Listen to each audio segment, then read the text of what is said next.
We provide you the platform to turn your dreams into reality. Give wings to your aspirations with KR Mangalam University. NDA की तरफ से उपराष्ट्रपति candidate के लिए CP Radhakrishnan के नाम का ऐलान डीएमके को कितना परेशान करेगा? जी हां, इस सवाल का जवाब जानना है तो वीडियो में अंत तक बने रहिए। केंद्र की सत्तासीन बीजेपी की अगुवाई वाले एनडीए गठबंधन ने महाराष्ट्र के राज्यपाल चंद्रपुरम पोन्नुसामी राधाकृष्णन को उपराष्ट्रपति पद का उम्मीदवार घोषित कर दिया है, जो तमिलनाडु के प्रभावशाली ओबीसी समुदाय से आते हैं।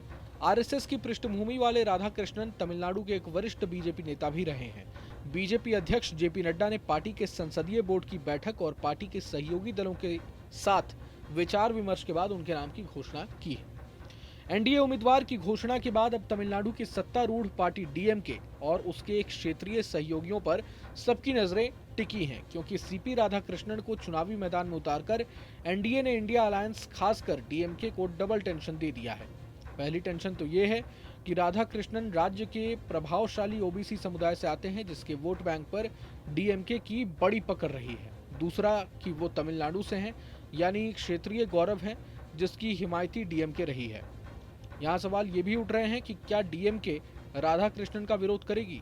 ये तो जाहिर है कि कांग्रेस समेत उसके गठबंधन के कई दल भी ओबीसी हितों के समर्थक रहे हैं। ऐसे में राधाकृष्णन का विरोध करना डीएमके समेत इंडिया अलायंस को भारी पड़ सकता है, क्योंकि अगले साल वहां विधानसभा चुनाव होने हैं।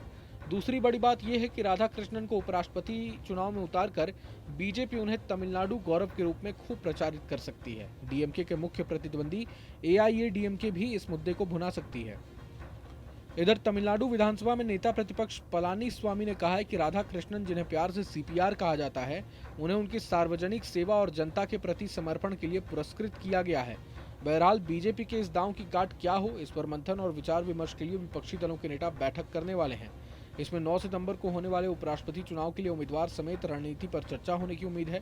यहाँ ये बात गौर करने वाली है कि पिछले राष्ट्रपति और उपराष्ट्रपति चुनाव में क्षेत्रीय भावनाओं के आधार पर गठबंधन या पार्टी के बीच मतदान हुआ था। बीजेपी की उम्मीद है कि राधाकृष्णन के मामले में भी ऐसा ही हो सकता है। आपको बता दें कि राष्ट्रपति और उपराष्ट्रपति चुनाव में पहले भी क्षेत्रीय आधार पर क्रॉस पार्टी वोटिंग देखी गई है। कांग्रेस ने जब राष्ट्रपति पद के उम्मीदवार के रूप में प्रणब मुखर्जी को खड़ा किया था, तब लेफ्ट और टीएमसी ने किसी पहले बंगाली शख्स के राष्ट्रपति बनने की खुशी में उन्हें अपना समर्थन दिया था।